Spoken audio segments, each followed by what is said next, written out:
Right. Is this working? I'm gonna start the stream. Antipatience.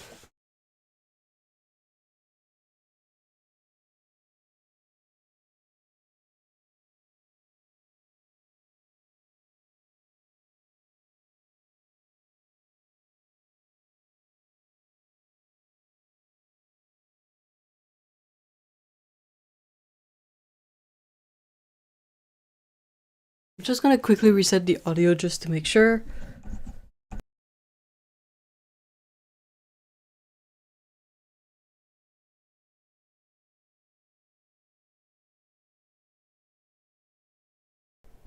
I have reset the mic. Hey, hello, Antipatience. Hi.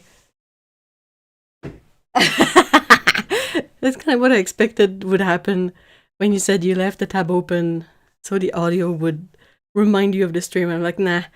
I think that when the audio is gonna start, she's gonna be like, what's that?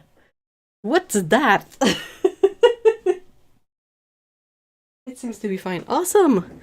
So my muffins are not yet ready, but shortly. And I got these out. And I have some ink cartridges and I'm gonna combine the two.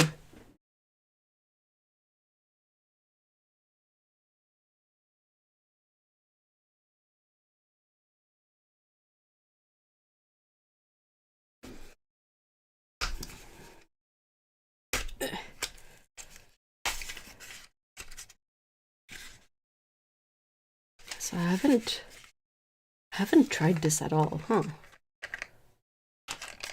Interesting. So this is black ink from Sailor.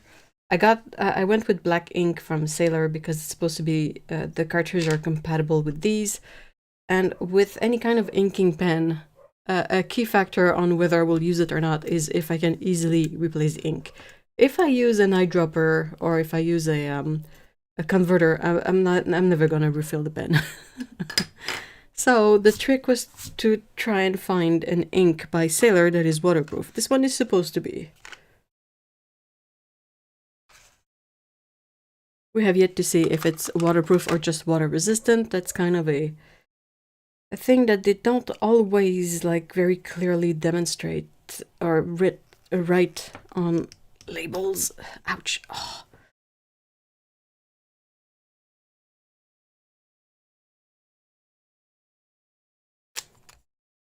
But yeah, hopefully the ink will be waterproof, and if not, I'll have to find a use for these. Like perhaps I'll do some studies or doodles or whatever, but it always takes a while for the ink to get down. So let's set the other one.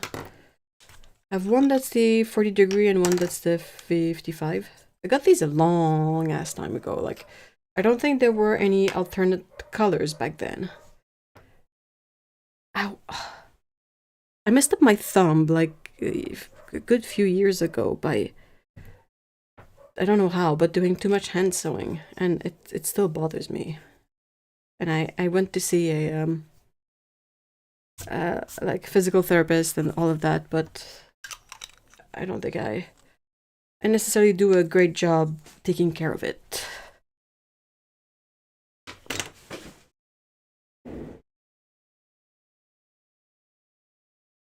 It worked perfectly. Cool. Oh, yeah, already. Nice.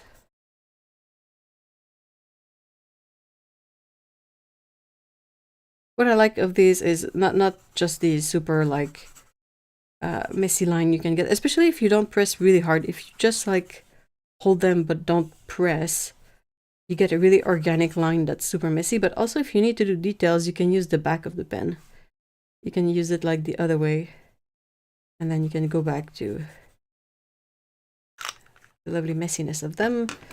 And then they look really good on cold press. It's, oh, this one is thick. It is such an interesting texture on cold press. Oops, hold on. My muffins. Be right back.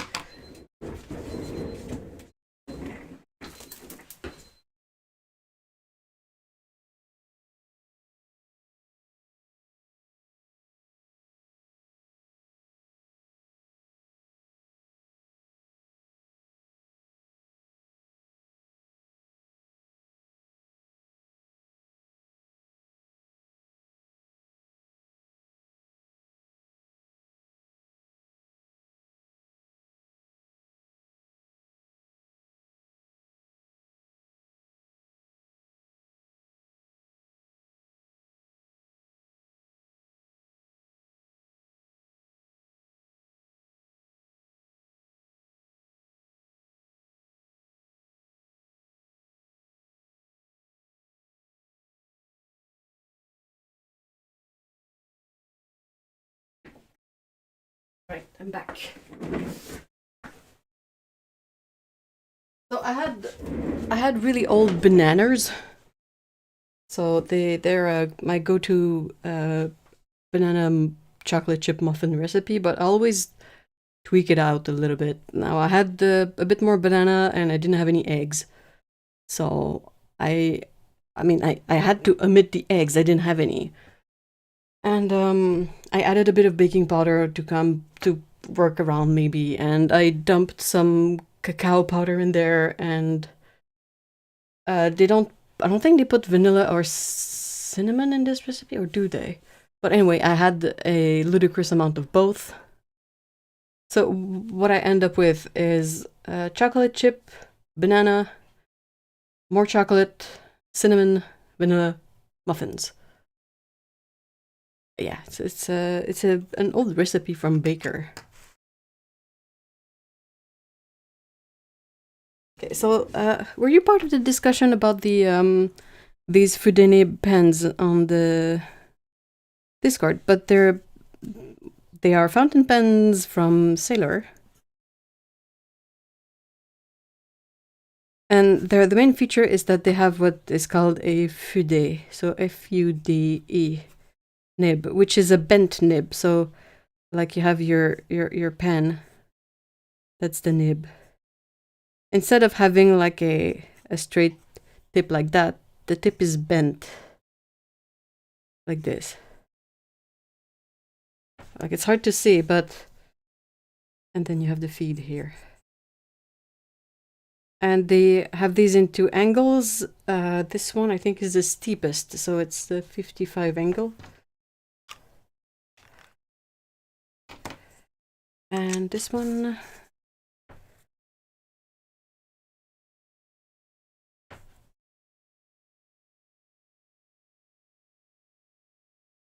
is 40 degrees.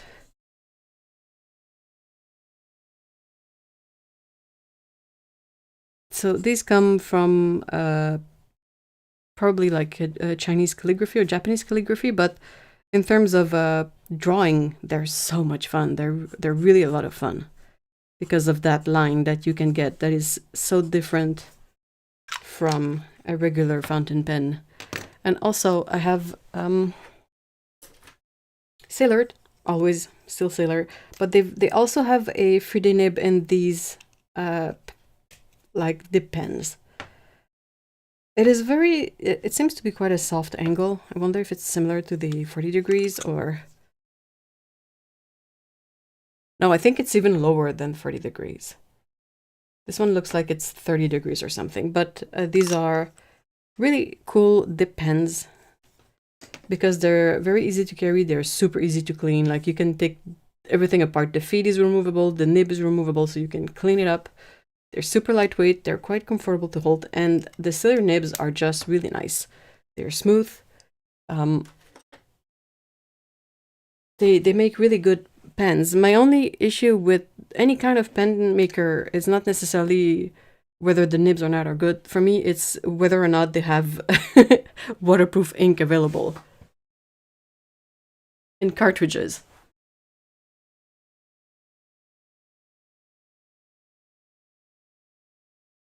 Hey, Melissa and Pumpkin, hello!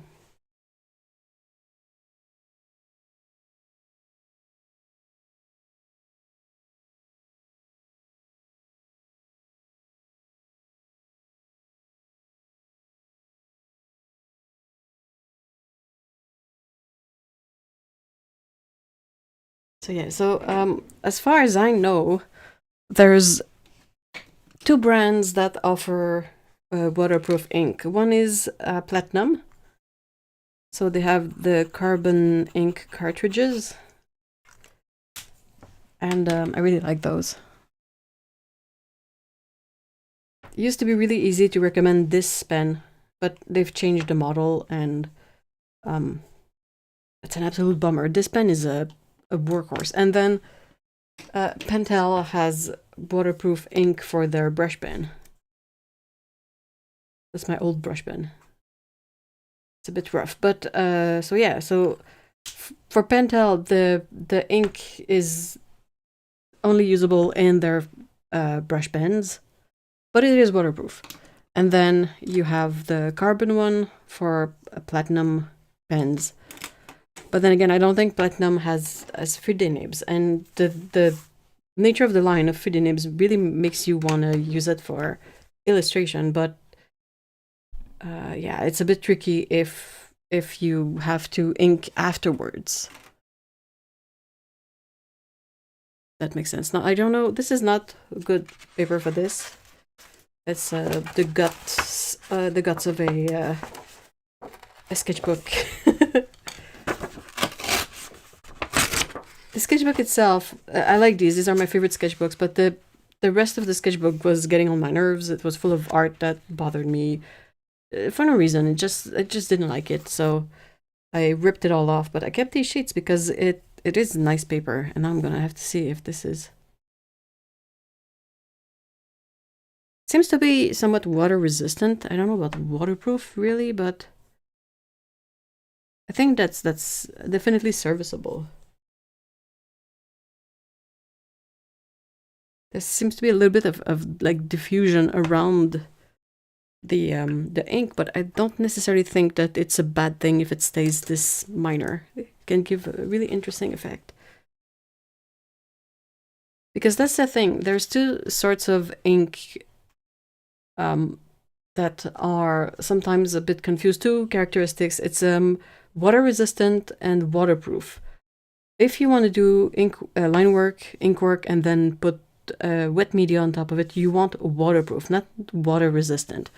Water resistant ink, what it means is usually just that if the paper gets wet, there's still gonna be a part of the ink it's a bit like if it was staining ink in a way. So that if you have a check, someone wrote you a check and your check gets wet, if they used water resistant ink, the ink might, like, some of the ink will rinse off, but it's still going to be written on the check what is written on the check. Whereas some inks, if you wet them, they just completely go away. So yeah, what you want is waterproof.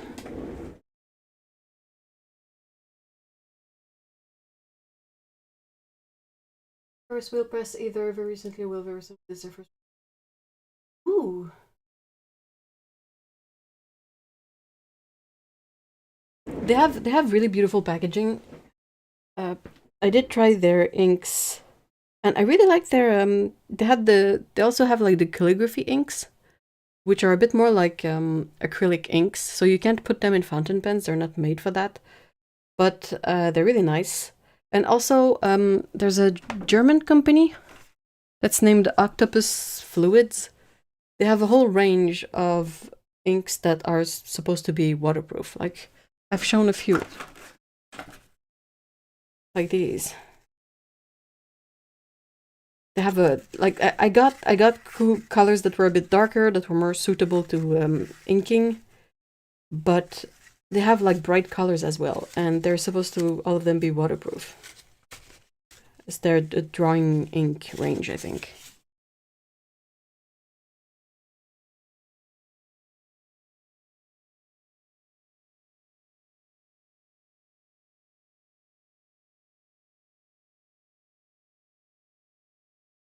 Right. Yeah, that's good. That's waterproof. That's definitely something I can use. Yes. Okay, cool. I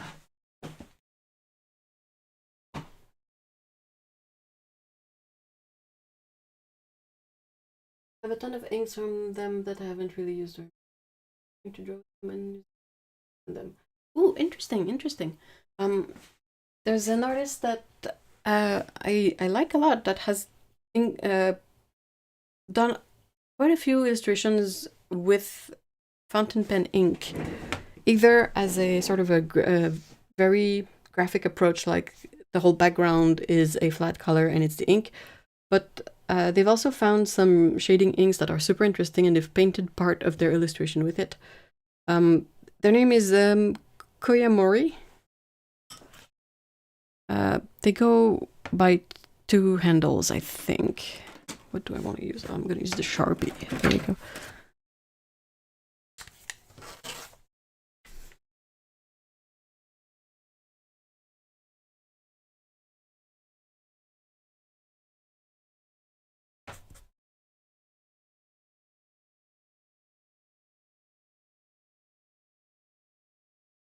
They don't always use fountain pen ink, but they've done series of illustrations with fountain pen ink, so that's perhaps an inspiration. This is so timely. I just ordered a set of dip pens and nibs. My new obsession. Raw. Natural.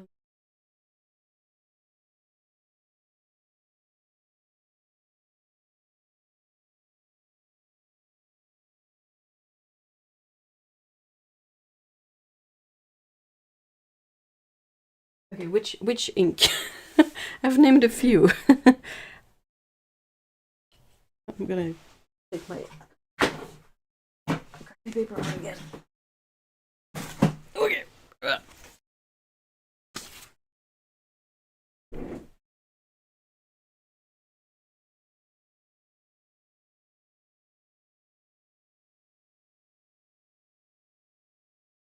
Nope. Hold on, I'm gonna have to insert a door.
Sorry about that. Of course, the delivery is gonna be at the time where I'm also live streaming, you know. Sorry.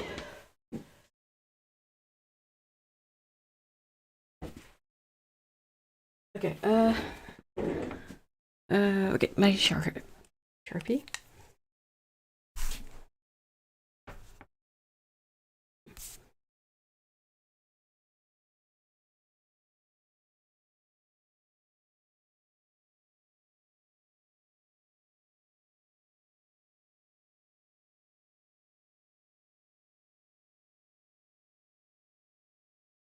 The one that I just tried is from Sailor. It is their QoR ink, and it is available as cartridge or bottle.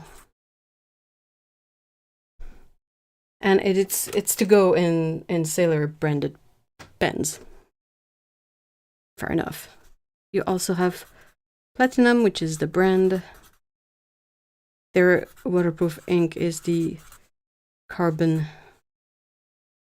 What do they call it? I think they just call it platinum carbon ink, but it's black, and it is also offered as cartridges or bottle.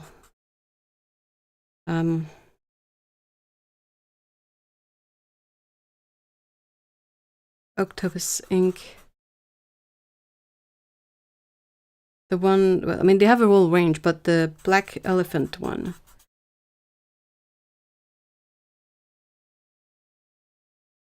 is indeed black, but this one is just bottle.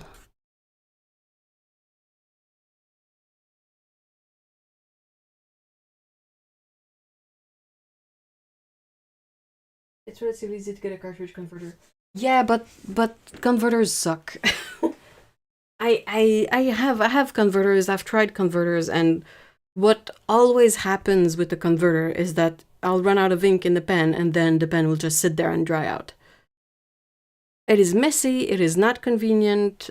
You can't easily travel with that kind of pen because you can't bring like cartridges to refill it.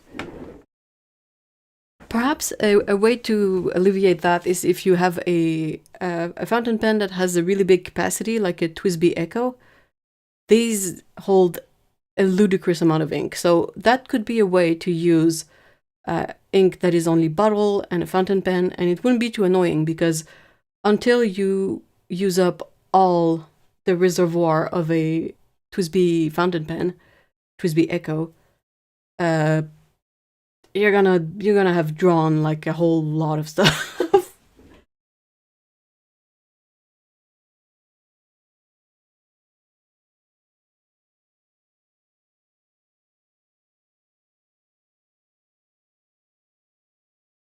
Yeah, carbon pigment.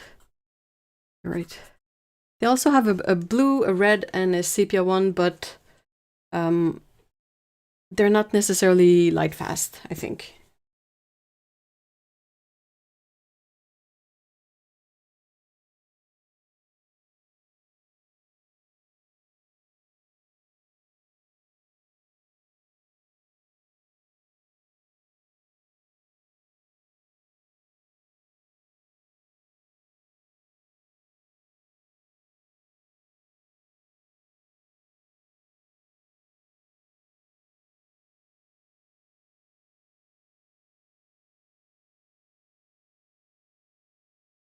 Okay, sorry about that. The delivery is not particularly exciting, but it's something I needed because my trackball mouse has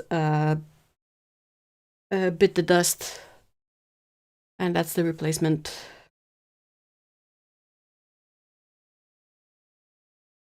And yeah, the fountain pen is a TWSBI Echo. It's a piston filler pen. It's super easy to work with. They write generally really smoothly and really nicely. So that could be a way to do it, but yep. Yep. I think that's it for yeah, honestly I found converters pretty finicky and making an end run around the pen.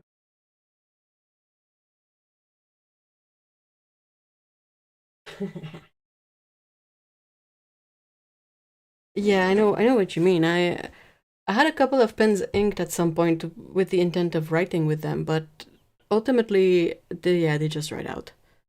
What I usually write with is either like a, a graphite pen. Otherwise I use a big pen. So not that I'm a huge fan of big, really. They write smoothly, but the ink is so light, like it's gray. It's supposed to be a black pen, but and it gloops. It makes the gloopy bits. But it is convenient. It is waterproof. It is excessively cheap. And when you write like labels for letters or packages or whatnot, and some of them have like the carbon transfer copy thingy, so you need a good pen that you can put some pressure on.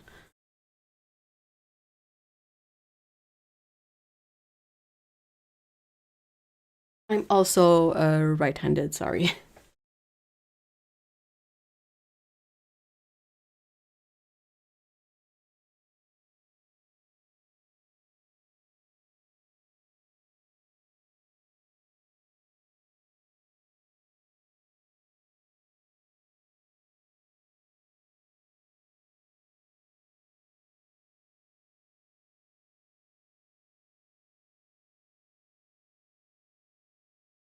For writing, I am a big gel pen fan.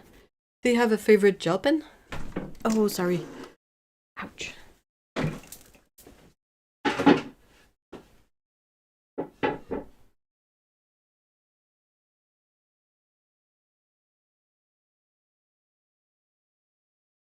Alright, so I have this.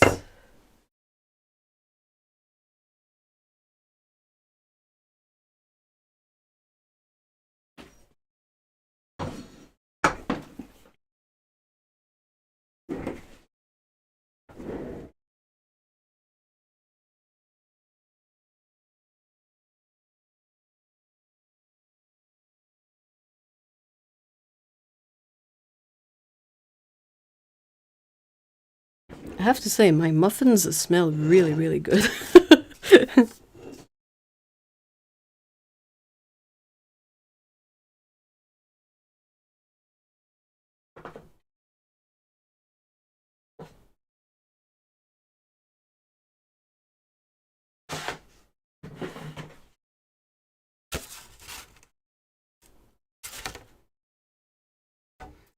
Bit of ash paper. It's quite old, so I wonder if the sizing is still good on it. I like a lot of the uni ones as well as Zebra, Sarasa, and Pilot G2 in that order. We found a pen that took a Z-nib. We had a lot of trouble. Yeah. And hi, Curious. Hi. Oh, that's clever.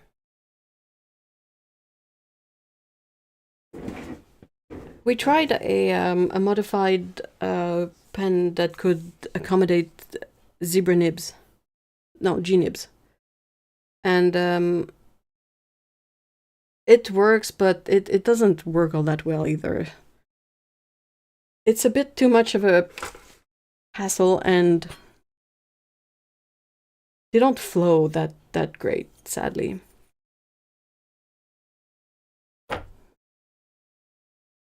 Can I do this like I can, and I will. Watch me.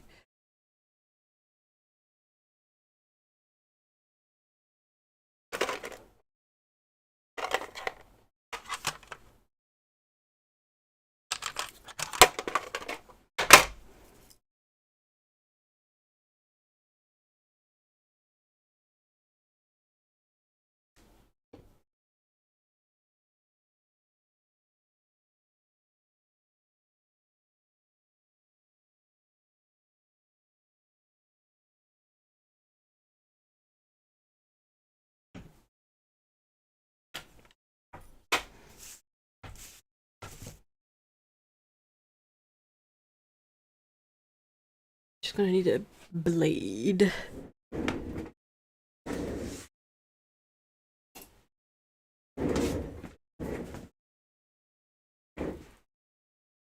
Yeah, it's a zebra G nib, yeah. My bigger issue with fountain pens is that I tend to press pretty hard when I write, so when I feed with converter theme broke. Yeah, that's yep. I think the issue we ran into with ours was very shortly after getting it would leak, which is not a great feature either. Hold on.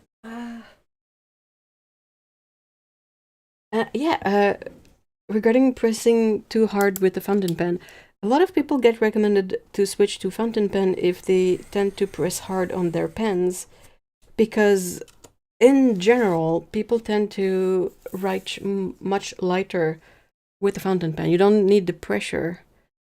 The capillarity of the nib is supposed to do all the work. So since you can get such a visible mark from less pressure, I think subconsciously we tend to press less hard as well, like at the same time.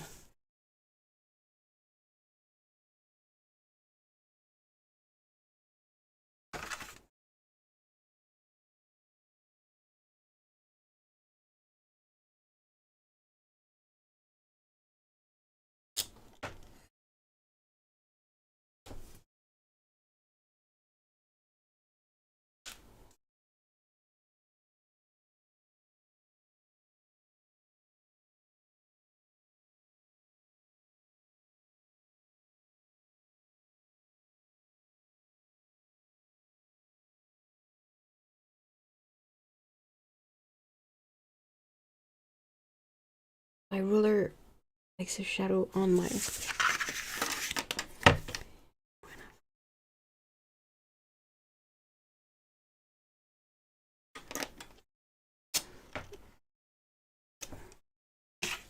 I'm making these really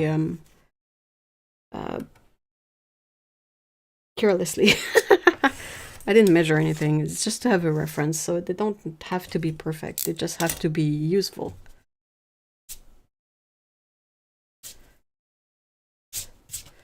But then the best part is always the corner rounder.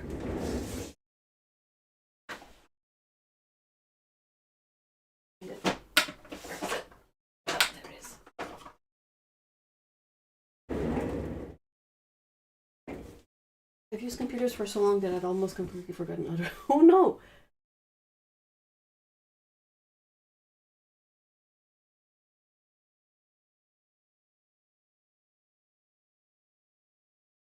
Are these the palette you put together from the Misk Holbein blobs? No, these are... I did last weekend. It's core paints.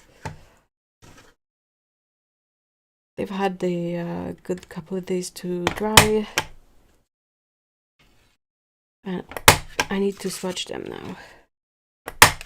And possibly ID them though.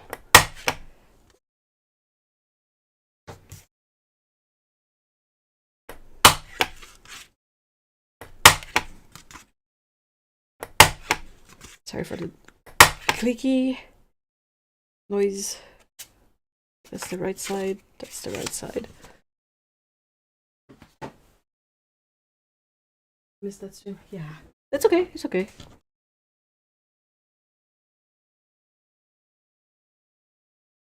So, what size? I have a collection of rulers on my desk. So I need this split in 5. Convenient. Oh, that's ridiculously convenient. What? Seriously? Nice. Nice!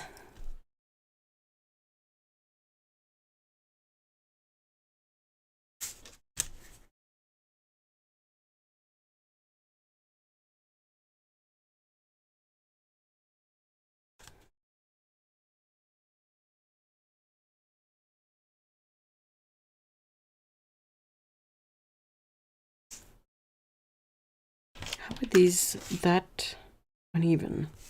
Hold on. That's weird.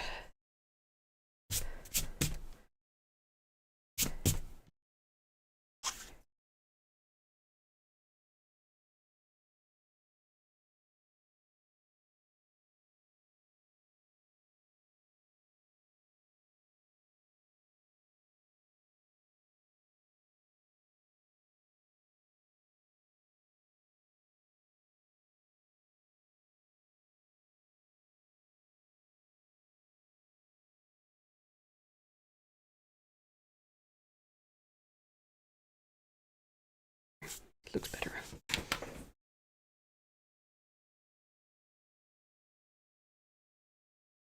How can I make gift membership on this? Oh,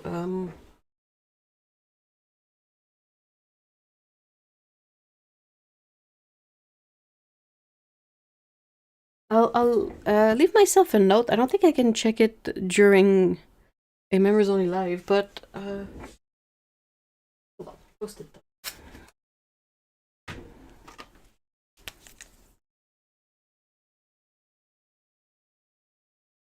Not that anyone ever has to gift memberships. It is very generous and very kind. But yeah, I tend to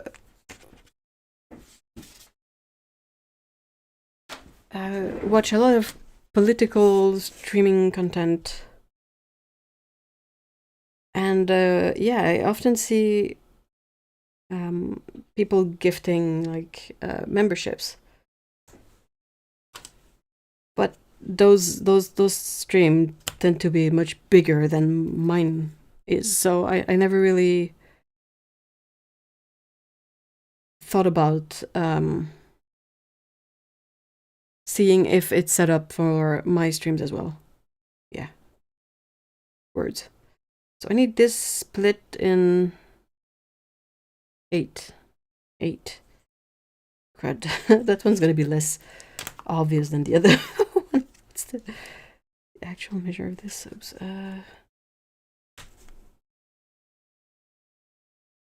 Oh, that's a really unpretty measurement. What about matrix?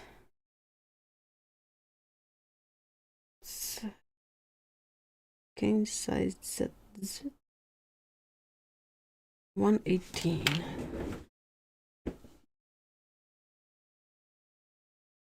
Oh yeah, the Saturday lives are for everyone, of course, but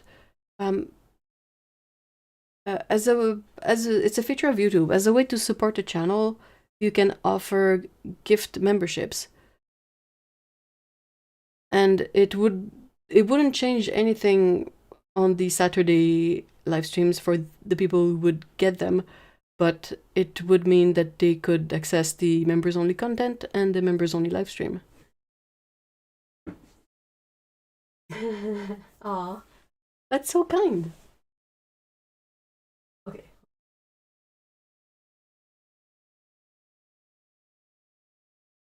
Later. About 15-ish. Let's go with 15.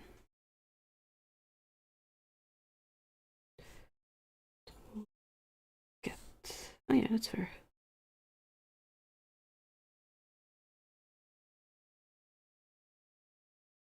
One is going to be a little bit shorter, but it's okay.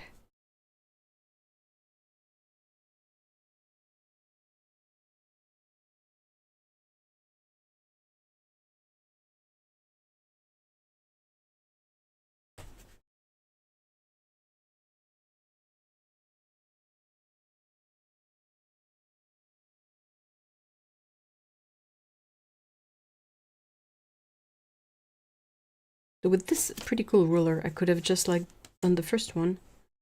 Let's see.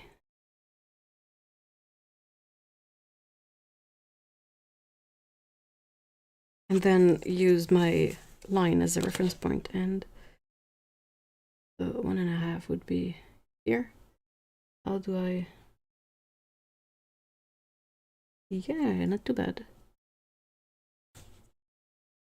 But then you kind of don't have a guide. Anyway, same difference.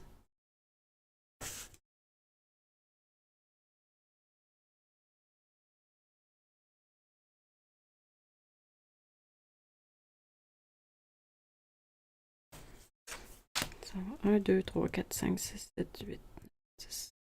9, 10. Okay, I counted the right number of colors this time.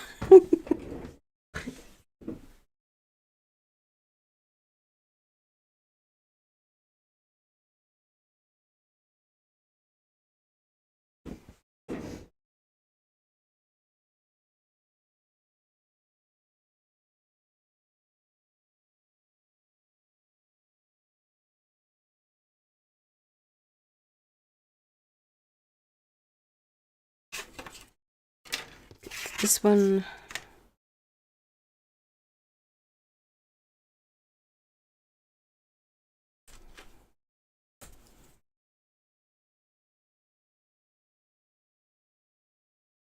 Hold on, that's 10.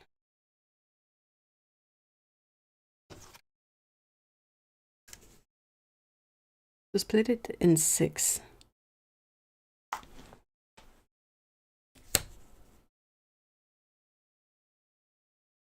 $105.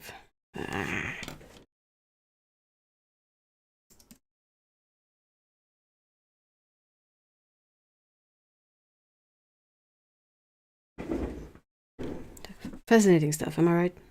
Sorry. 17. I can't do math that far out, so 17.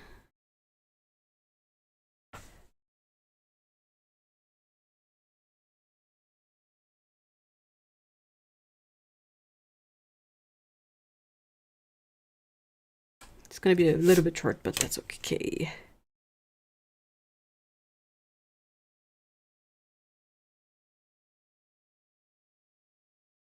So, as members, did you guys see the full, not a time lapse, it's a real-time painting video that I posted? I had to think of a way so that I can share it both on Patreon and YouTube. So I made an unlisted video, and then I posted a community post about it for members on YouTube, and I posted it also on Patreon.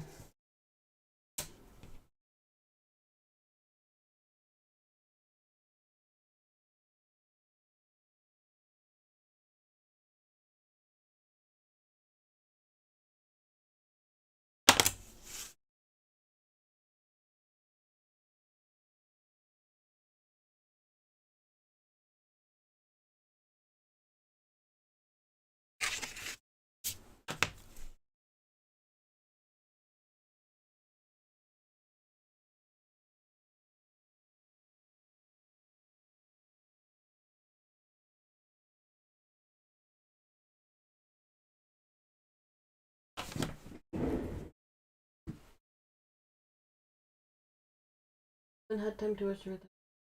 Okay. Oh, awesome, awesome. I mean, it's fair. No obligation. I was just curious because it's like I'm basically trying something a little bit different with that, so I was wondering if it had worked. It's the painting of the little cabin that I did for the Paul Rubens review. The cat that's sipping tea.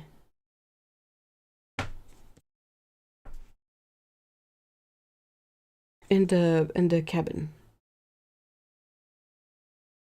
I also have the painting for that one, the purple one for January, that I need to set up. And I mean, it's perfectly fine if you guys don't usually watch that kind of content, or if you speed it up, that's also perfectly fine. Like I said, it's just trying to gather feedback.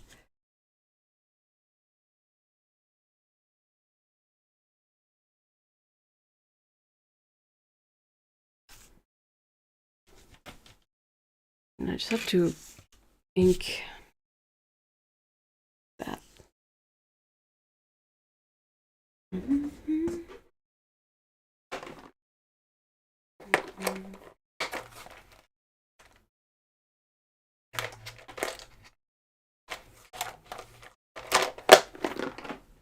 I usually just go for the big pen.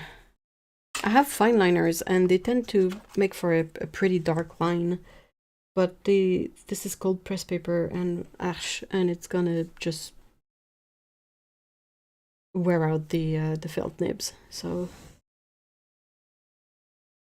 good old big pen.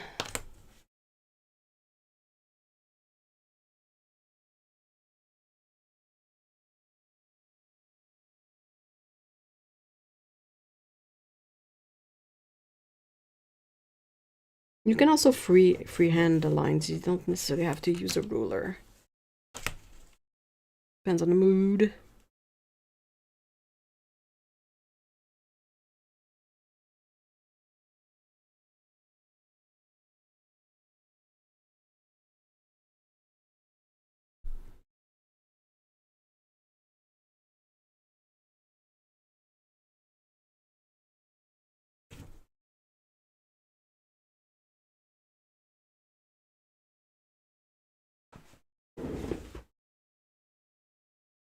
I love those videos, but I like. I mean, completely fair. It's quite lengthy, so. And I made it without any sound, so that's the thing that I kind of always doesn't work for me. Like when I watch someone's review or a painting video per se or something,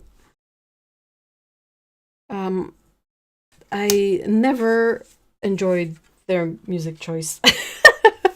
Or it's so rare that I don't even remember if it has ever happened. And it will make me close down a video really quickly or skip that part completely.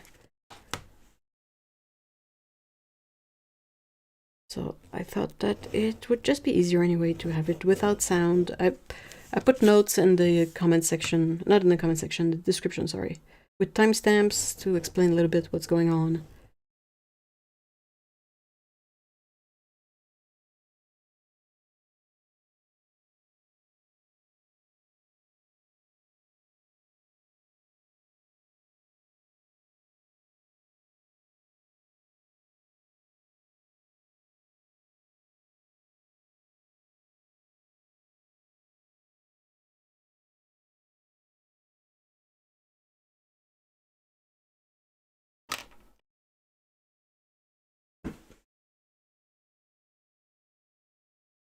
I don't know, my OCD says a ruler is imperative.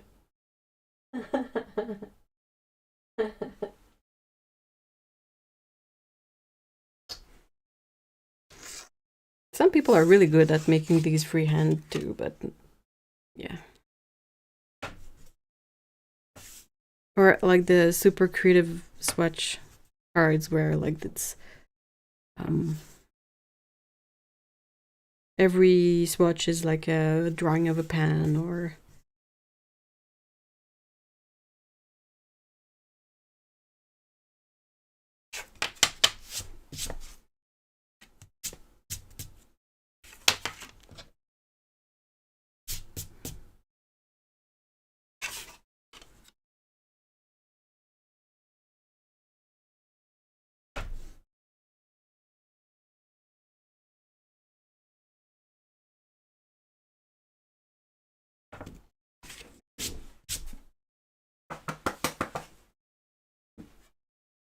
oh god, I can't stand back on a deal like that in a tutorial. Is fine. But how do you when someone's talking? Oh yeah. That's it, didn't it?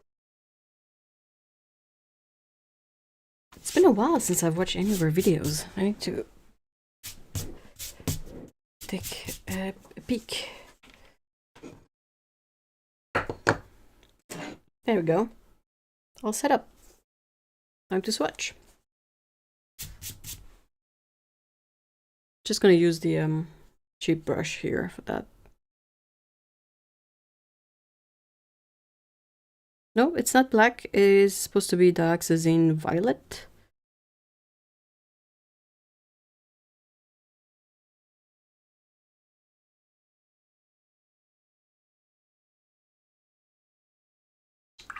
I mean, QoR's dioxazine violet is incredible in my opinion.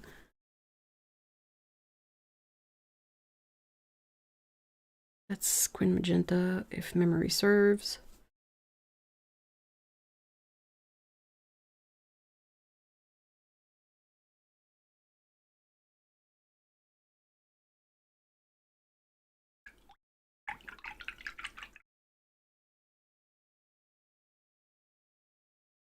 This is Queen Red.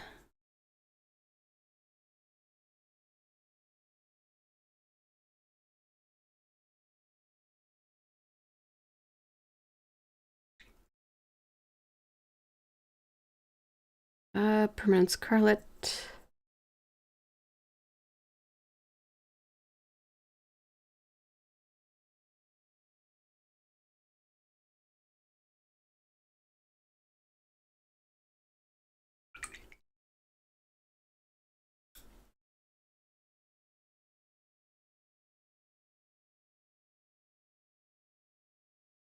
Transparent Pyrrole Orange.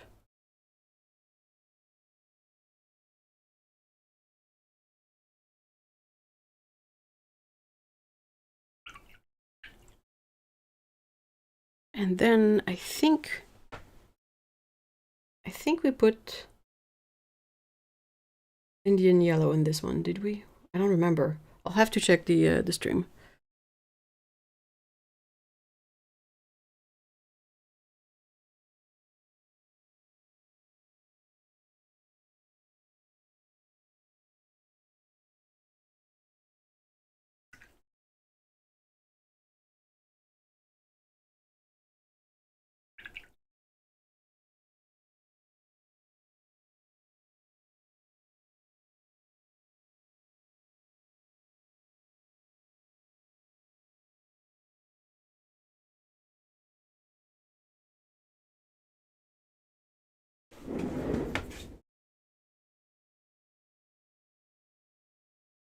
I try to watch one of the videos, but there's music while she's talking. Really?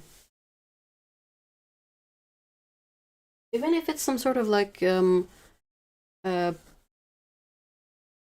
can find my words. That's what I'm looking for. Like just some sort of background audio without lyrics.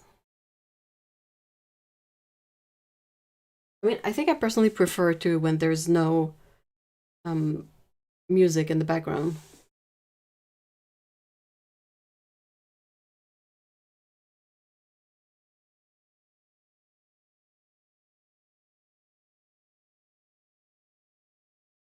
Punches in the face. You want Dioxazine Violet to be a punch in the face, seriously. People arrange a palette in an order other than rainbow. What is the most common system that they're using? I would say probably just in order of the colors they like. I don't know. I try to kind of make it make sense, but I'm not necessarily bound on a specific order. But this is Nickel Azo Yellow.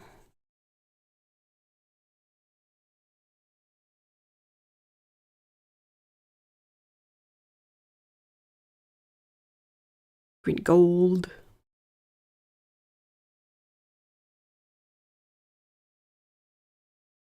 It kind of looks like Goose Poop surrounded with these other colors.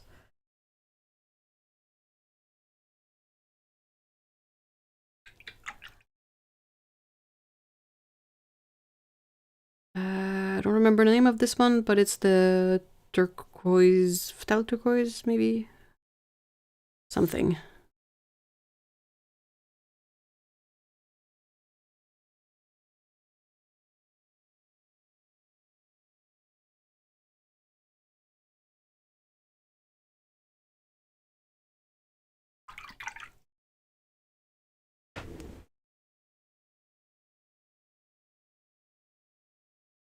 Music and talking as long as the audio is balanced and my no stream of consciousness chat.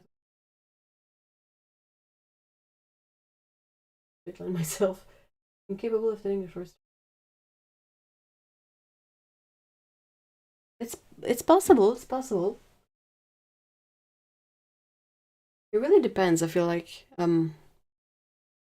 perhaps what the person is talking about.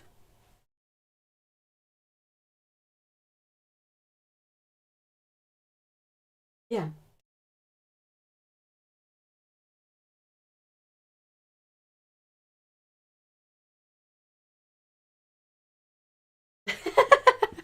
I said in the context of this color selection. On its own, though. I mean, I still love it. It doesn't change anything to that, but I just find it funny that the vibrancy of everything else on this little card makes the relatively vibrant green gold looks muted. It is not muted. So yeah, that was cobalt teal. Now I think this is their manganese blue hue. I think is the one that I chose to put in here.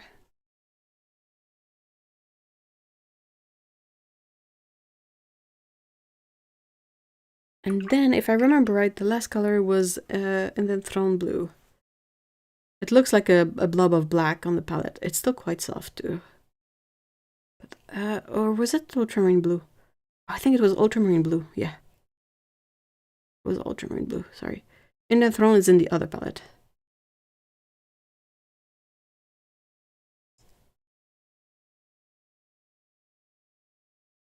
There we go.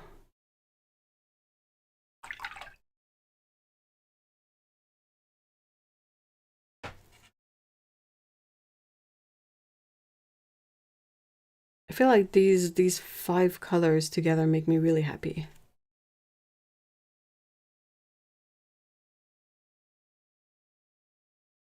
Maybe I should have shifted that like by 1.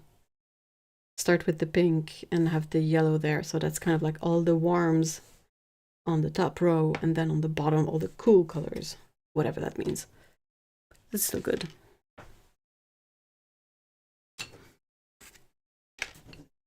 This one.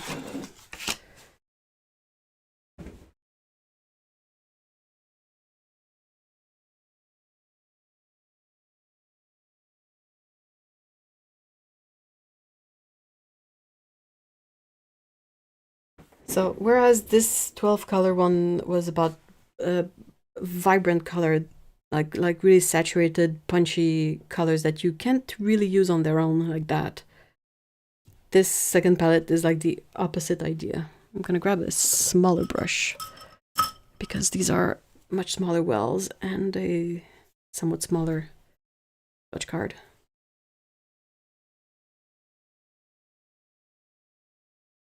This is obviously buff titanium.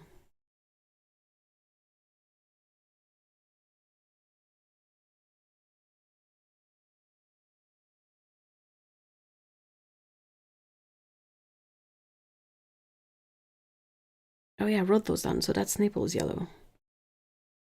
I figured these out after the stream. And I almost forgot to write them down, but because I was like, I have the stream to remember what colors these are. And I was like, wait, hold on a second. You finished these after the stream.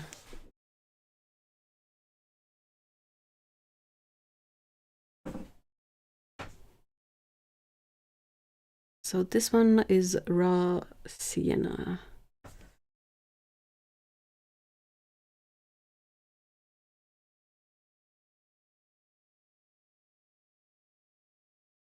And then, yeah, I added, so I put permanent gamboge in this one. You know, that's the palette that I set it up with 12 colors and was like, oh, it's good to go. Let's pour these out. And I laid them out and I was like, wait a second. I can't count.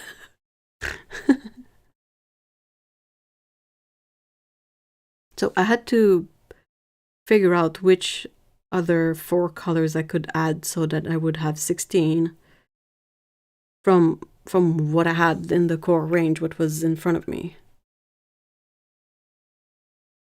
I think that if I swapped these two, I can't, but if I could, it would be a smoother gradation of color, but that's fine, that's workable. I mean, I don't mind technically if a palette is like a mess, but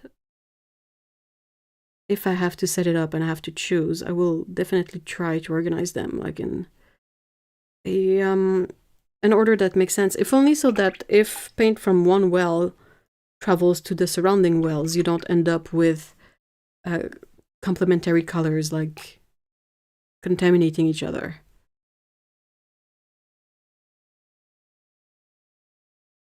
So that was Mars Orange Deep, Perlin Crimson. Oops. Damn it. And now this is Van Dyke Brown. That I hopefully did not just put a bunch of Perlin Crimson in.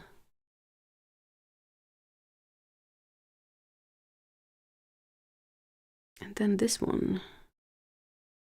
No, hold on, wait, what? Yeah, okay, Van Dyke Brown. Now this is Raw Umber.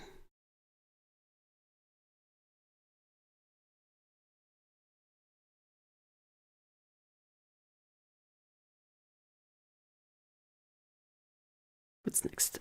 Bohemian Green.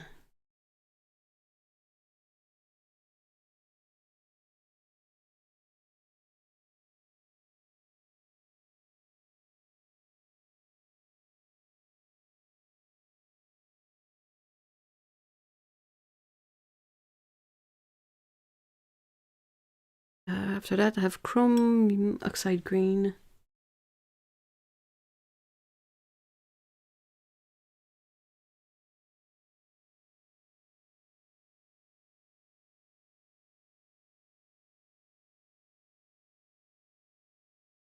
I made that way too wet, but that's okay. And then I put Cobalt Green.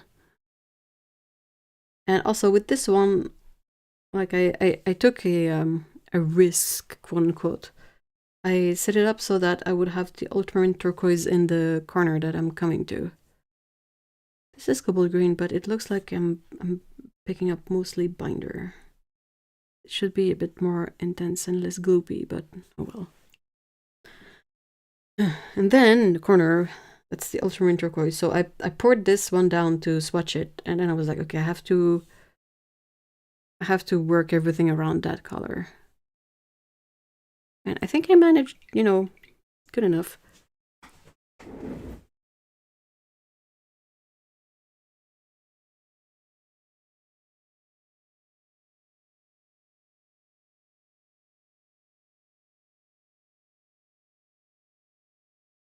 Right. And then that's where my Enthroned blue is.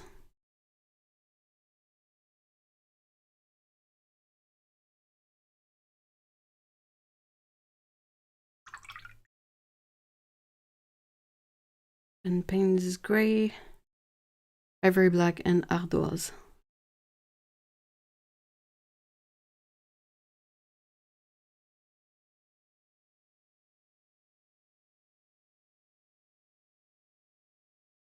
And that Payne's Gray is a little bit too over the top. Like, I want to see that it's Payne's Gray and not black, but tinting strength is a bit too strong.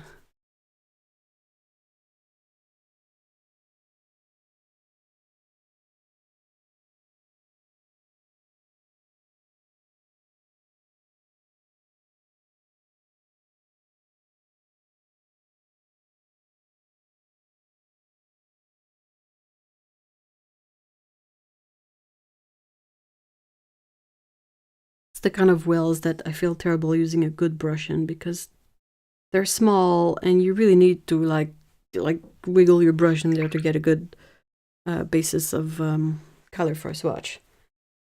So that's the lineup. So when I was trying to figure out which extra colors to add to this one, I was like, it makes for a really interesting primary, quote unquote, triad with the Permanent Gamboge, the Perylene Crimson, and the Enthroned Blue. So that was a selling point for these colors. And then everything else is a bit more like convenience and whatnot, but still with a more muted approach. Whereas for this one, I don't really have any kind of like I feel like this one is sort of all convenience colors and this one is zero convenience colors.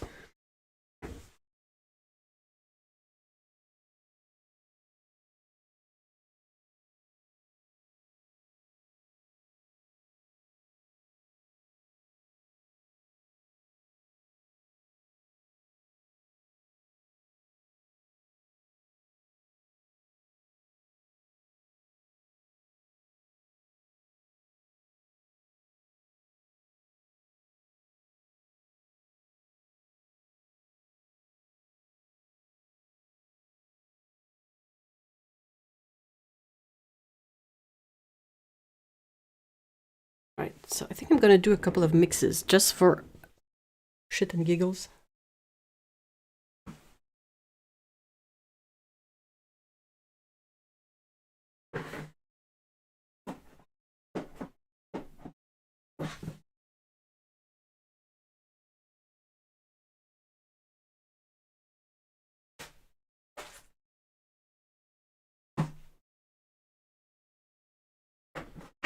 Oh, sorry.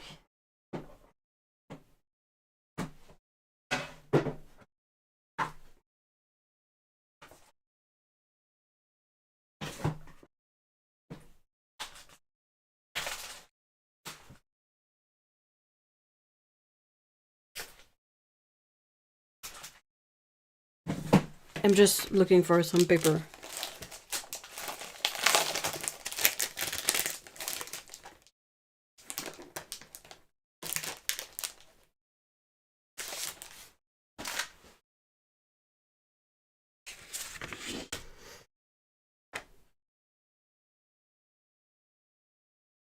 Let's start with the vibrant ones.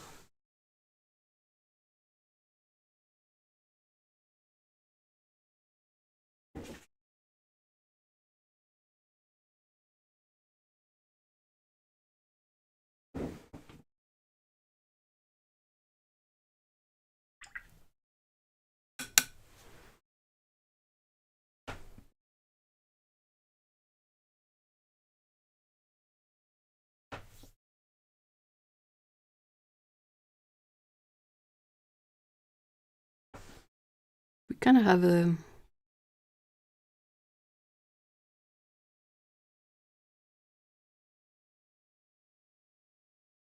triad here.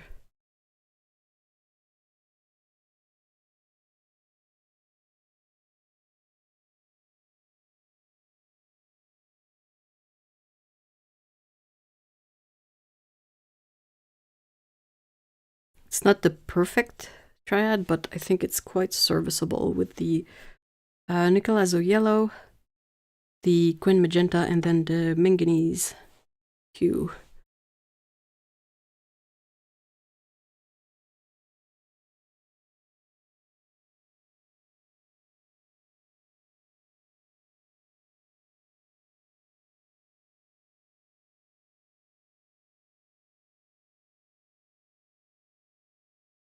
Ooh, that green is really cool.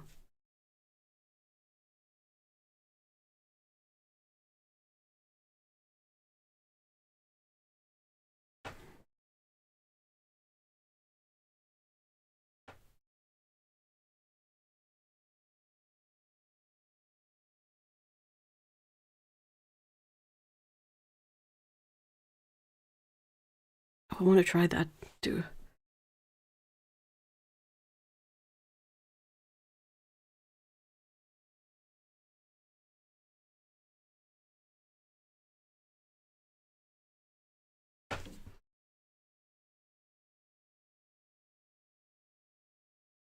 I want to see if I can get that weird yellow color. I like that, hey, not bad, that kind of yellow ochre kind of color. And the green and the orange.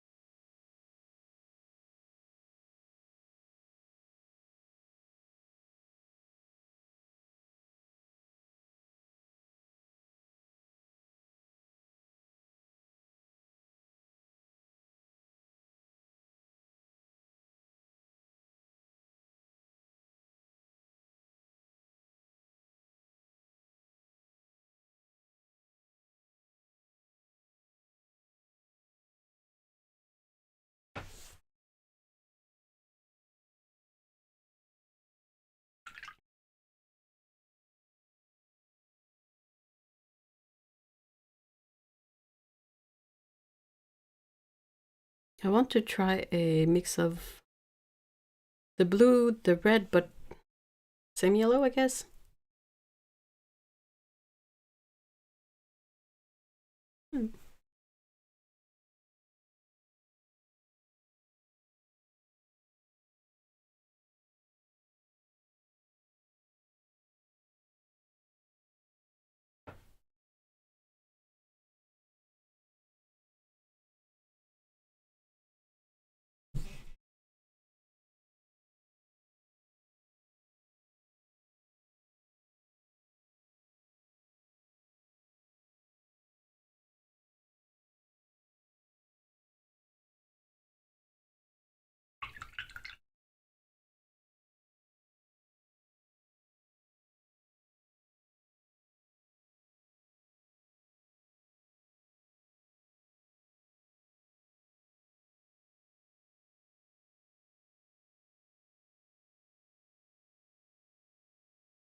It's quite nice too. That's a nice muted green, nice muted purple.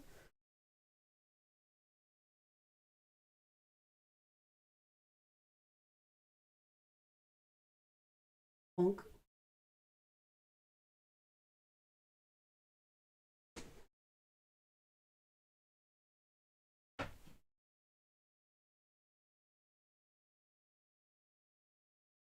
One of my favorite mixes is some sort of magenta, and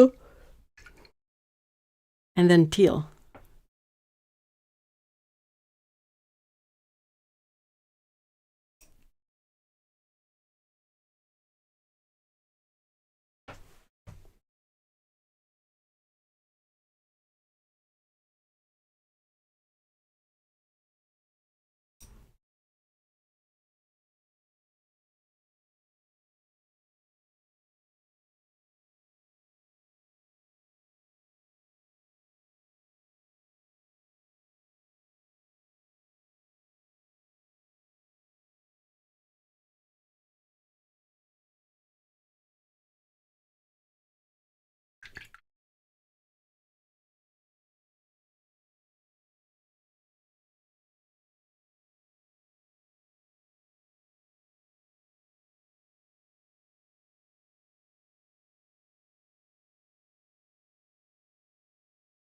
Ooh, I'm gonna try with the green gold.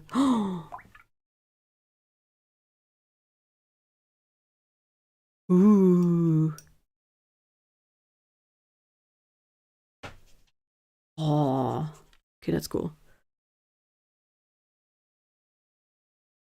Why is this not available as a convenience colors from any paint maker?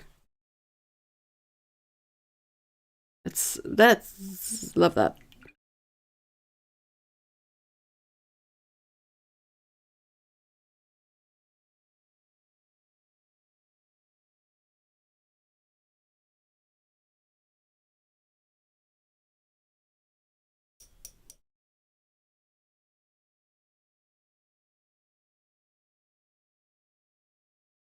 I ended up making a Viridian kind of color without meaning to. Okay. It used to didn't bother me back on old age. Yeah, I think it is a lot of the stuff that I was okay with when I was younger. Now I don't have the tolerance for.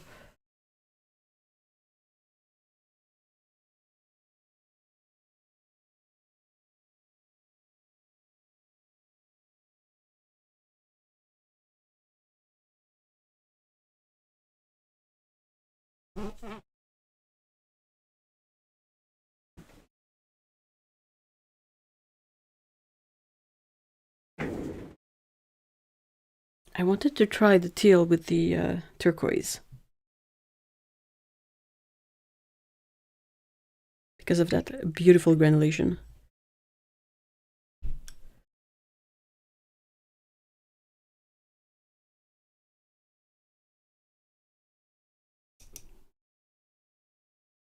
Ooh. Oh, that's nice too.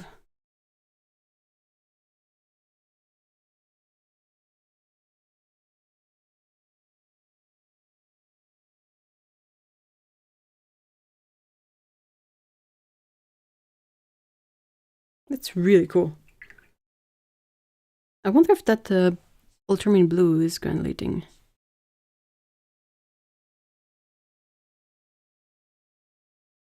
Just a bit of a...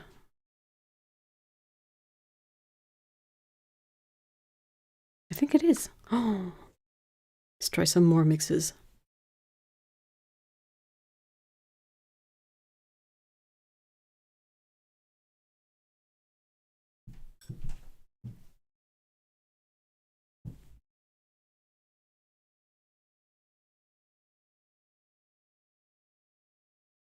Oh, that's cool. I think you can get a pretty cool neutral with the ultramarine blue and the transparent pure. Oh yeah, that's pristine. Oh, nice. Look at that. It's perfect. And then it's gonna granulate and look a bit weird, but you can mix a black from the ultramarine blue and the transparent pure orange. Like actually black color.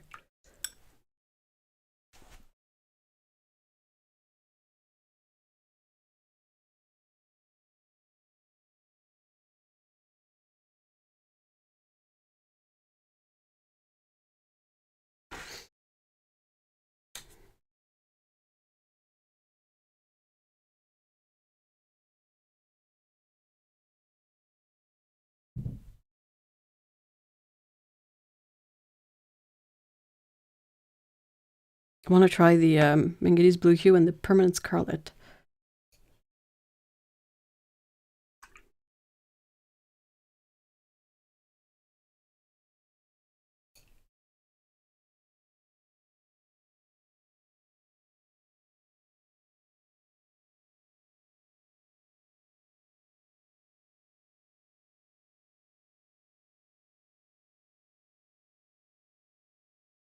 It's more of a muted gray, but still very interesting.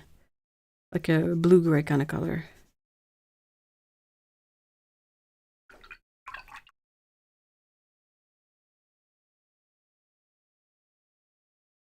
I want to use this one more. It's so cool.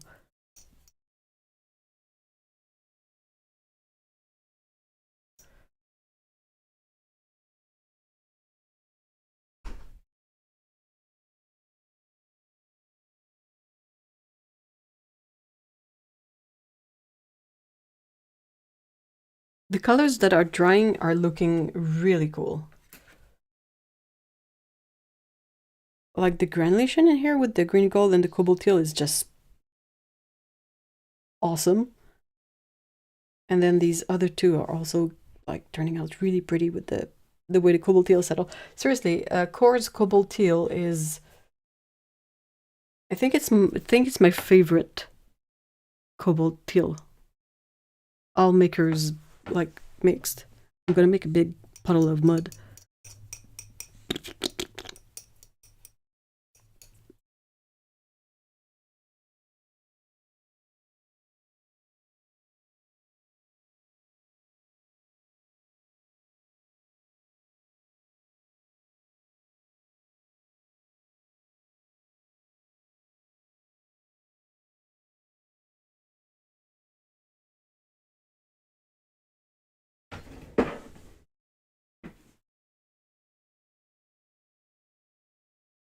Isn't it? Isn't it like really, really cool?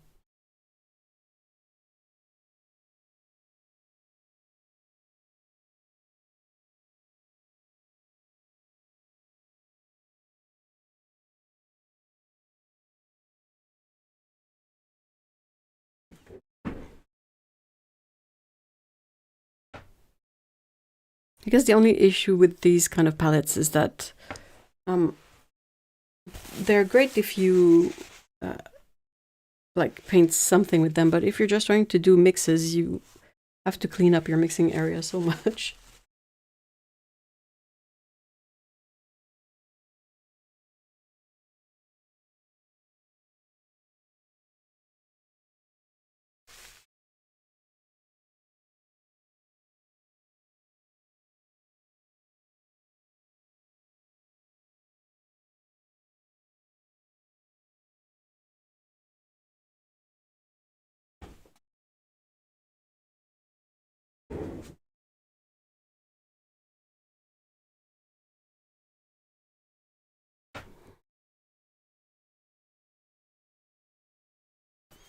What can I get with the dioxazine? I want to call it dioxazine black, but the dioxazine violet.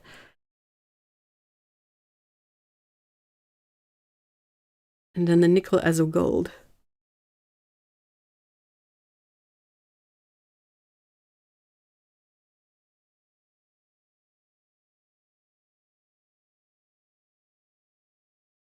Yeah, nice brown.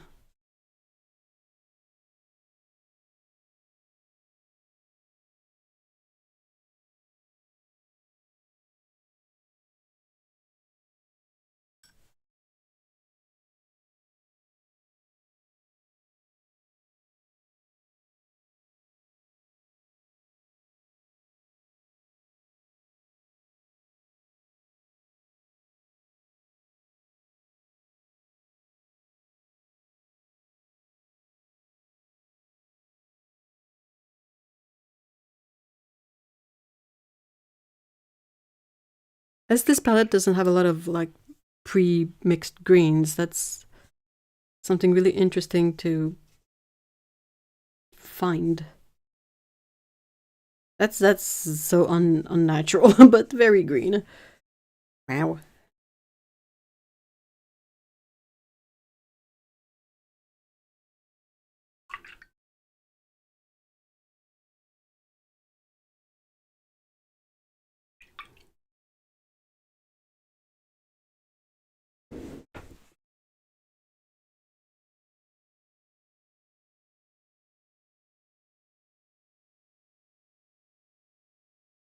The dioxazine black.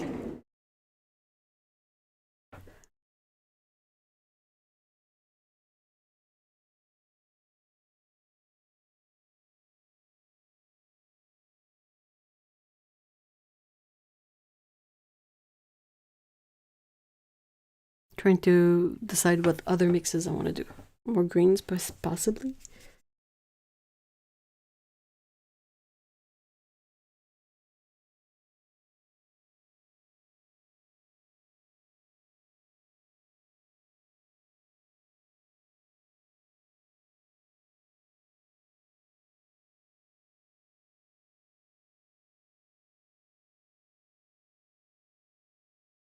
Beautiful.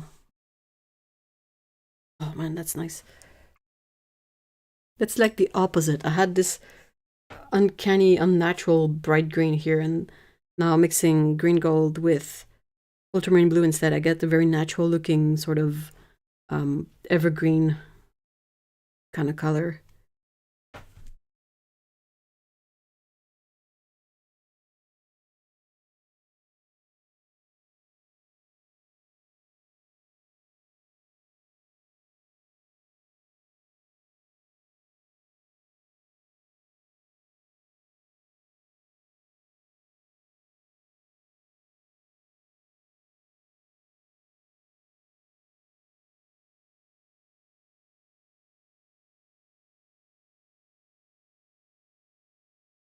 Again with the green and gold.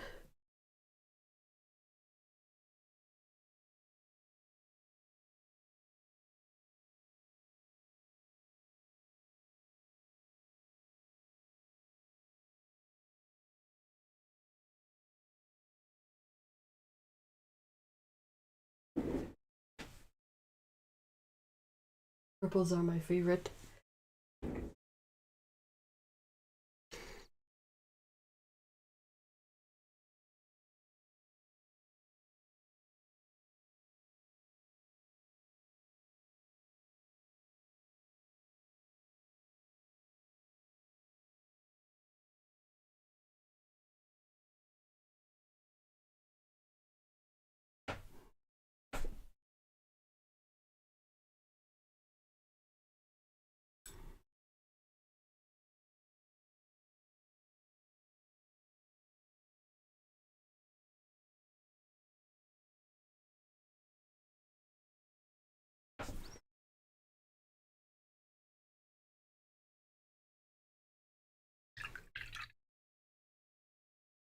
That's also a very pretty color. Kind of a periwinkle with the teal and the dioxazine violet. That's very nice.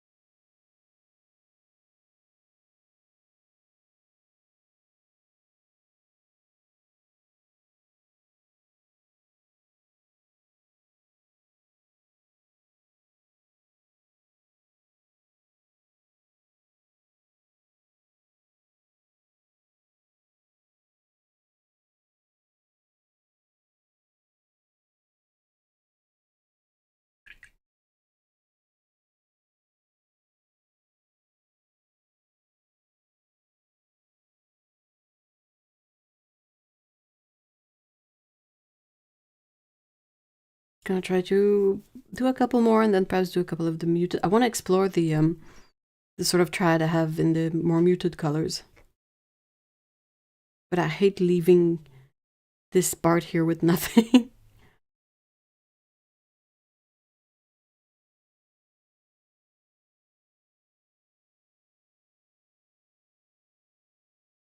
my paint water is really gross, but that's okay.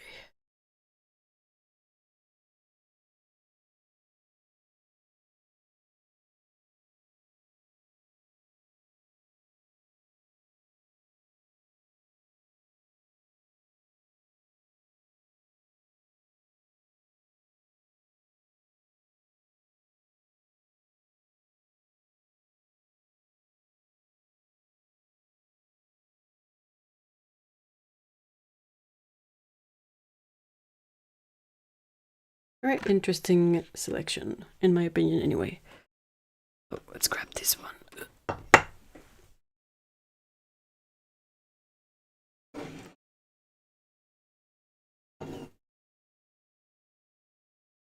Paper? Oh, gotta run. Have a good dinner, Auntie Patience.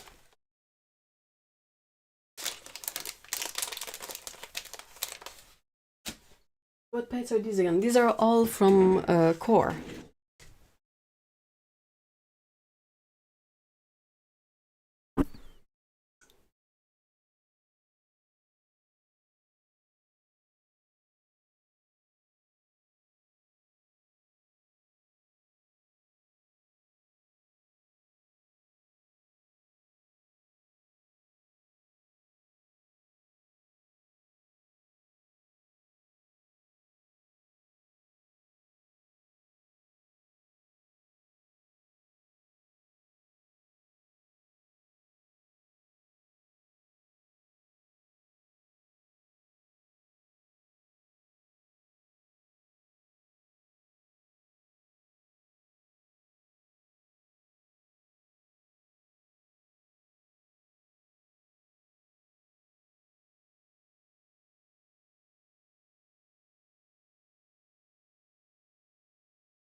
cool. It doesn't even make for a purple. It makes for a brown slash muted slash bruise kind of color right away. That's pretty cool.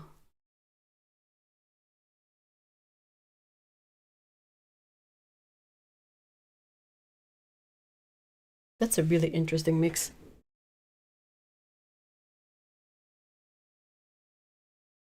Having a bit of a snooze due to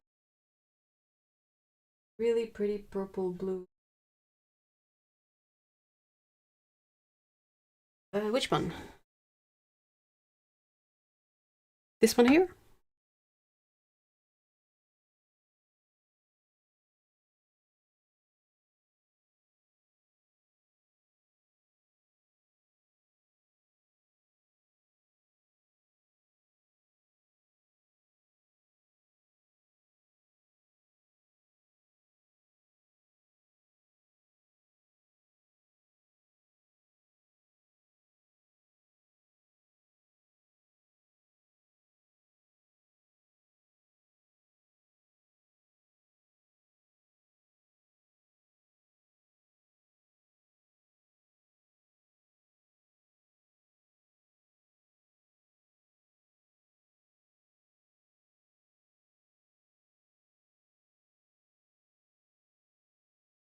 Oh, sorry, the other page on the top right of the screen mixing. This one here.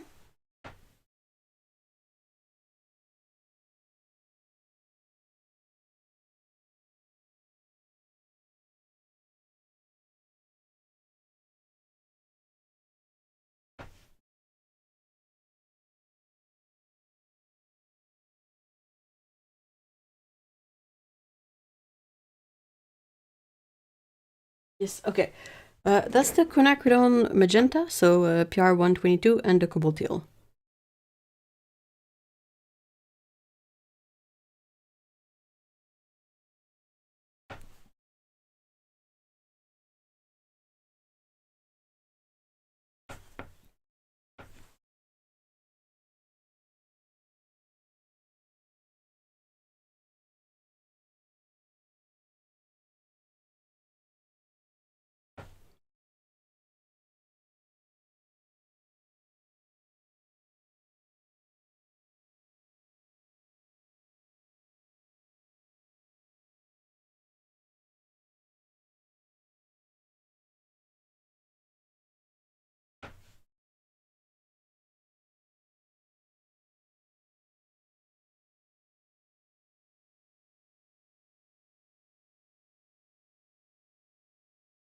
It's not the color I wanted, but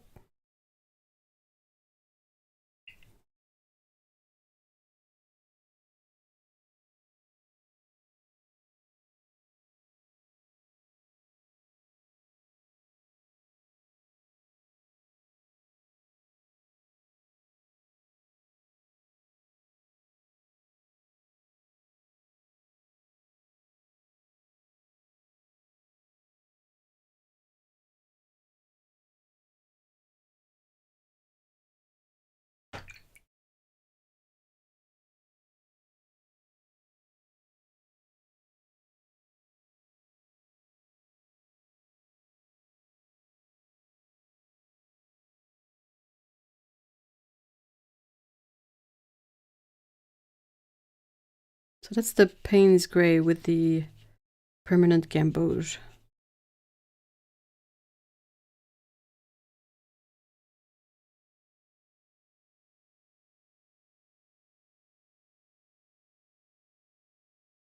What if I tried that again, but with the raw sienna instead?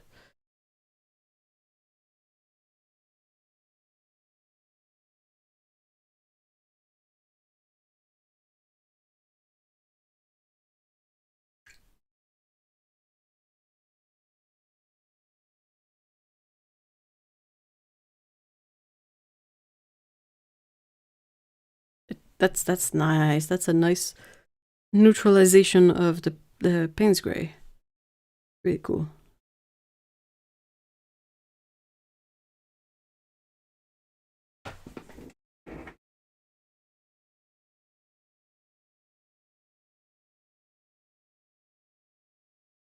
I think I have both of those, so I will have to try that out. Definitely, it's such a beautiful mix. I always try to mix like my magenta or my bright opera color with the granulating teal that I have because it's such a fun, like it's not moody at all, but it's so lively because the colors are so bright, but you get the same effect that you would get in a very moody kind of textural color, but happy instead.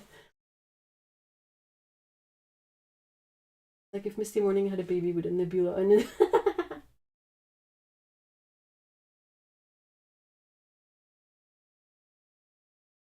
have some kind of mental block mixing Payne's Gray with anything, and I'm really missing out. I don't often have it on my palettes, so when it is there, it's always fun to explore some mixes with it.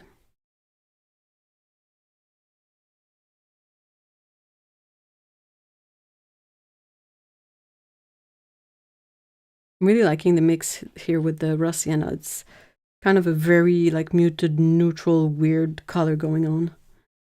I feel like it would be super useful for um, very natural structures.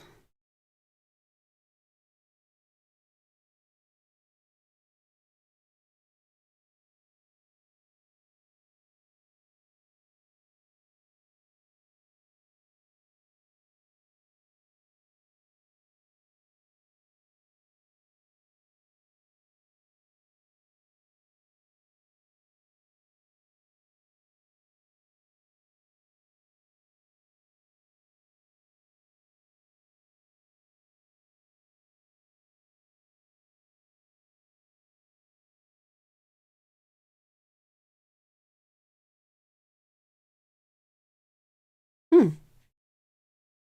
It's also very nice. That's a Van Dyke brown and the Endenthron blue.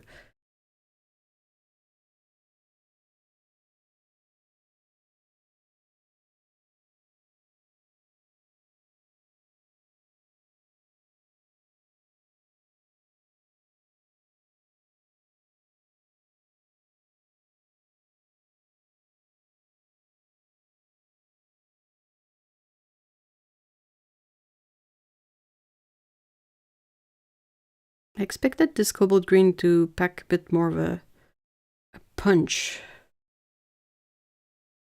Not very, very, very strong, but maybe that's a user error. Perhaps I didn't mix it well enough. Like if my tube has separated a little bit, it's gonna look like that.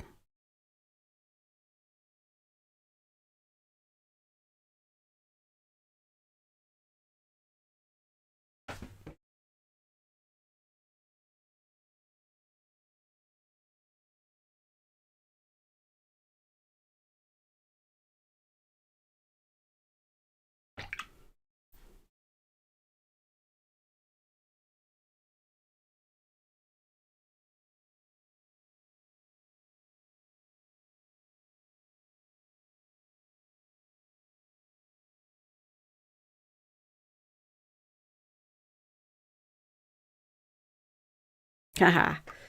Big drop of water.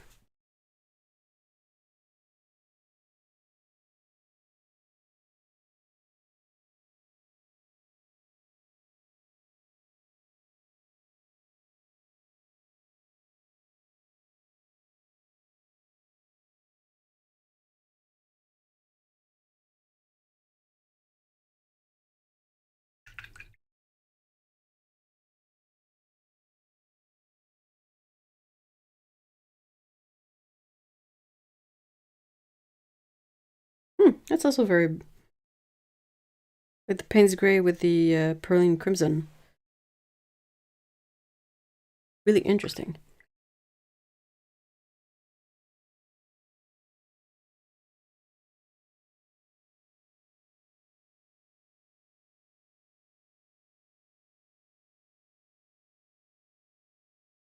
Feel like the whole.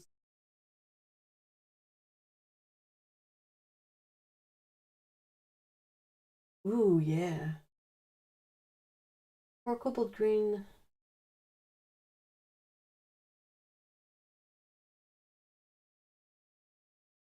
What cadmium purple?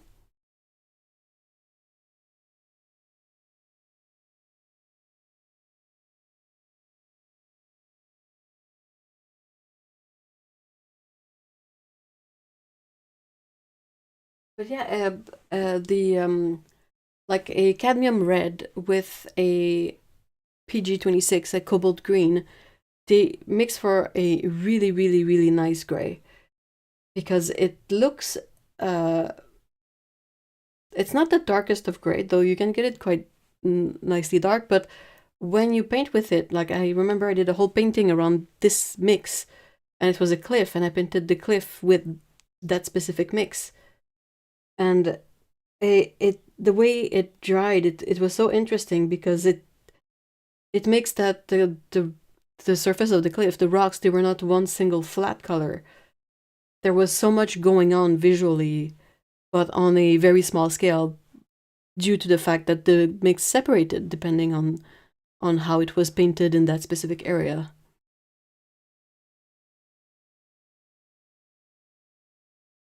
I also really like the Painsbury Violet from QoR. I've yet to try that one.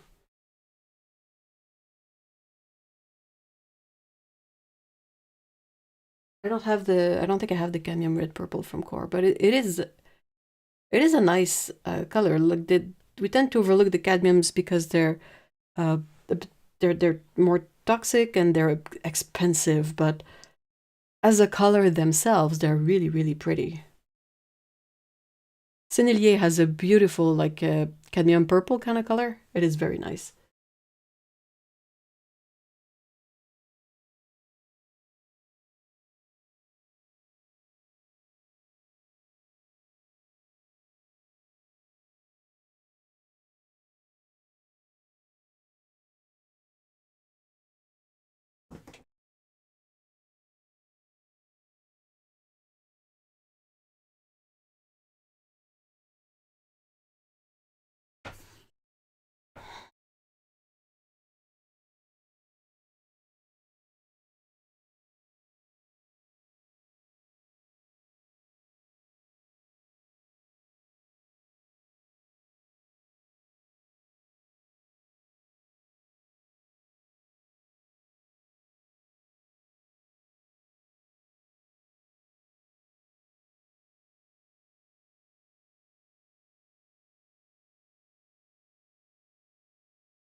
I like me some toxic colors. Just don't eat them.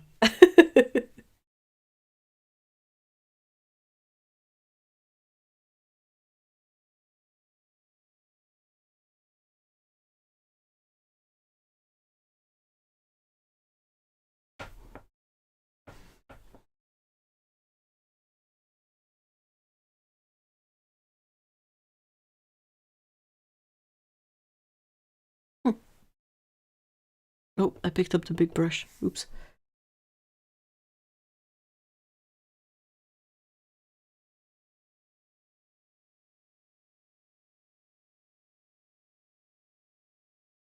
No, that's not this one I wanted to go for. I wanted to try the Bohemian green.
Hold on, guys.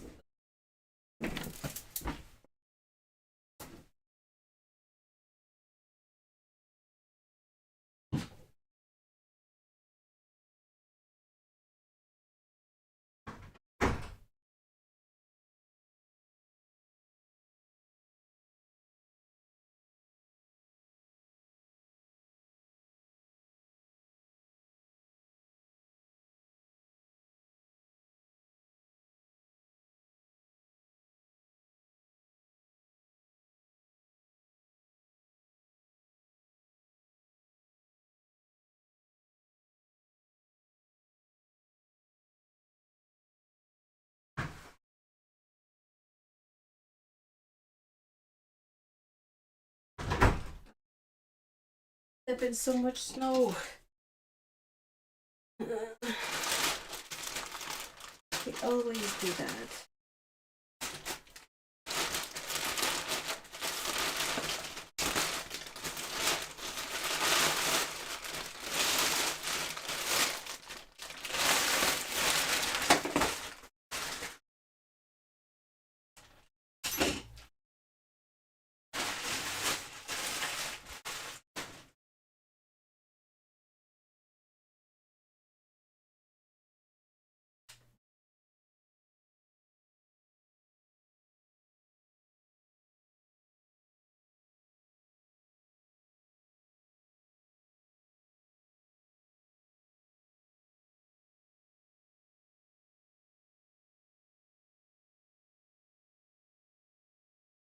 Sorry. I was tracking another parcel and I saw that it was delivered.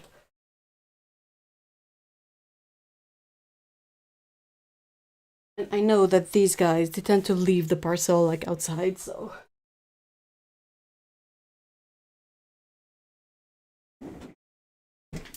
Not that it's anything fancy, but.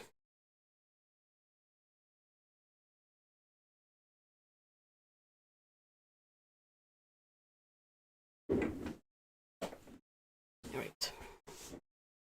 Perhaps a couple of the last few mixes? I don't really know what to mix. It's kind of more difficult when it's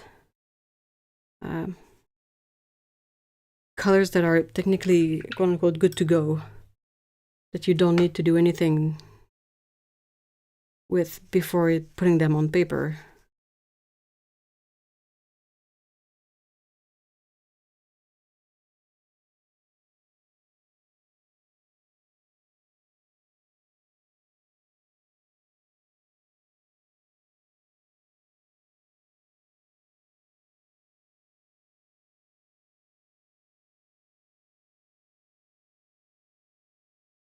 The raw sienna is definitely a surprising mixer. Really, really nice. Smooth and doesn't fall flat, even if it's a slightly different kind of color.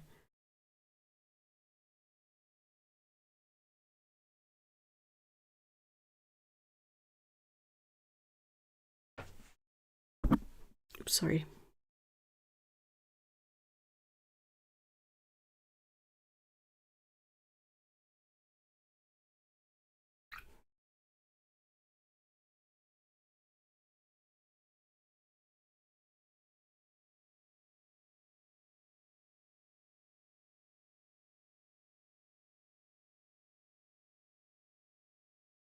And the vibrant palette is the fourth one, top row.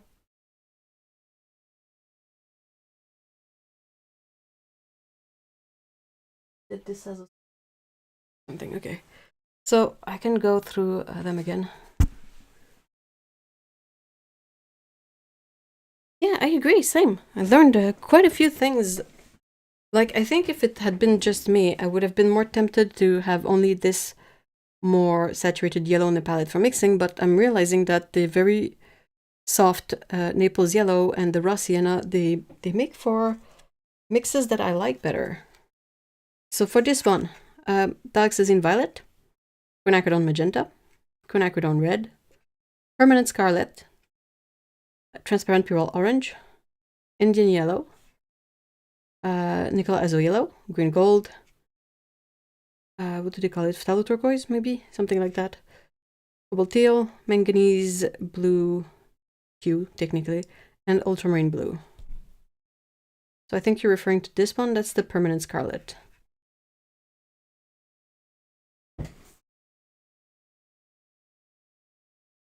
I'm completely too. I think we all got late to the party.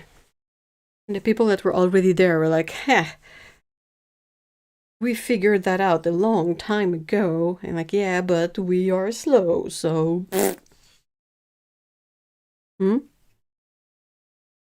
Let's do a few more raw sienna mixes.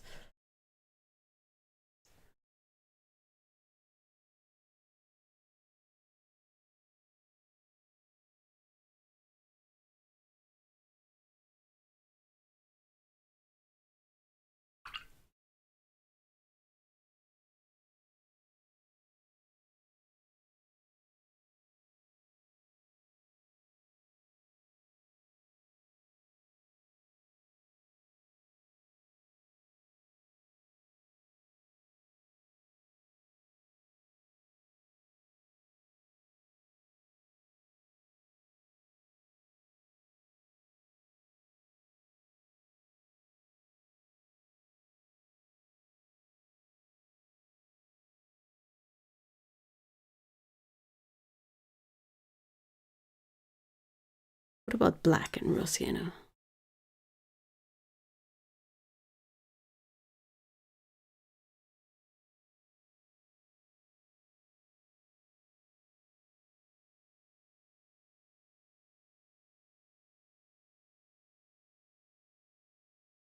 So that's not the blackest of black. I could have picked up more color, but this is very pretty, I feel. And I want to try with the ardoise gray, the poor neglected gray.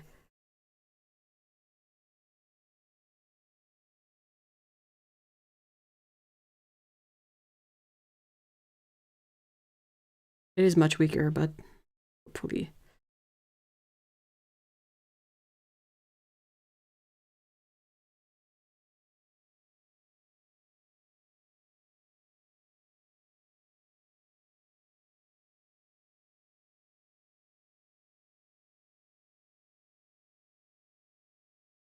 It's also very nice.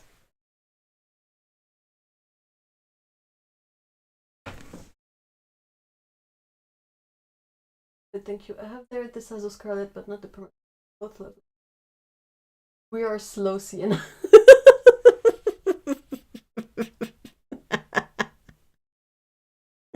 That's excellent. I love it.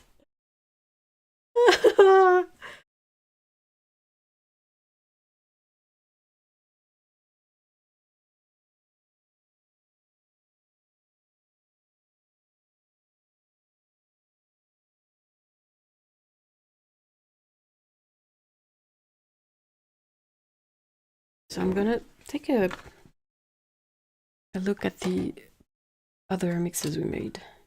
Then I'm gonna end the stream. So this was the Vibrant palette. So a sort of a magenta, yellow, cyan primary. The yellow is not the most neutral yellow, but still, you get some nice colors in there. And then kind of a similar mix with the same yellow, but ultramarine blue and the permanent scarlet. And the ultramarine blue adds so much character. Like that granulation is super cool. That's the teal and quinacridone magenta. That was, I think that was green gold and teal. And then it's the same mix, but I added a bit of the turquoise in it. And then I did the new mix of the teal and turquoise. And that's ultramarine blue on its own. That's the transparent pearl orange and the green gold, and it gives us kind of a yellow ochre color, which is neat. The quin red and the turquoise. And that's the transparent pearl orange and ultramarine blue, which gave us a black, but as it dried, it separated a bit, so. And then more of these mixes. This one, what was this one?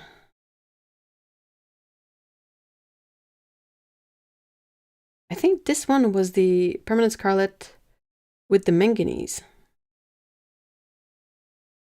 And then this is the same transparent pure orange and ultramarine, but very diluted, so it's separated wildly. That was palette mud. That's dioxazine violet and the nickel azo yellow. It was green gold and turquoise, green gold and ultramarine blue, green gold and manganese blue, Indian yellow and ultramarine, and then transparent pure orange with the teal, and then the dioxazine purple and the teal. Hopefully I got all of these right, but the stream is still available, so. And then with the more muted colors, it's not as striking in terms of mixes, but I think what really surprised me was the raw sienna and Payne's Gray here. And then this little primary triad is also, I feel like, really good to go. It's very muted, it's very limited, but it's very interesting, I feel. Also the Payne's Gray with the Perline Crimson. Thought that was cool. And then all of these very fresh mixes, but like the raw sienna and ardoise made for something really pretty too. Really cool. Really cool.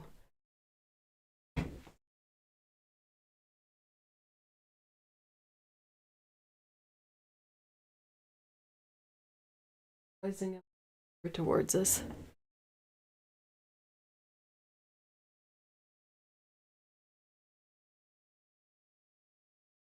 Do you guys think it is worth it when they dry to take some photos and perhaps share them on the Discord? Might not be able to reference all the mixes, but I could try to write down what they were, some of them. Or just having like the swatch card and the mixes. Like you don't have to use exactly the same colors. You can use something that looks like the swatch and see where that mix takes you.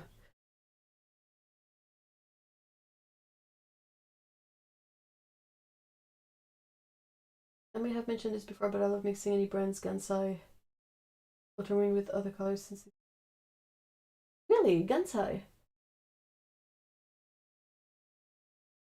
Okay, I will wait until they dry and I will take some photos and upload them. We have a swatch tax channel, so why not? Oh, and I think I made a mixing one. Did I make the mixing channel? Or did I think about making it and then realize that we could use the swatch tax? Or perhaps I could rename the swatch tax channel to swatch tax and mixes. I'll see. They aggressively separate.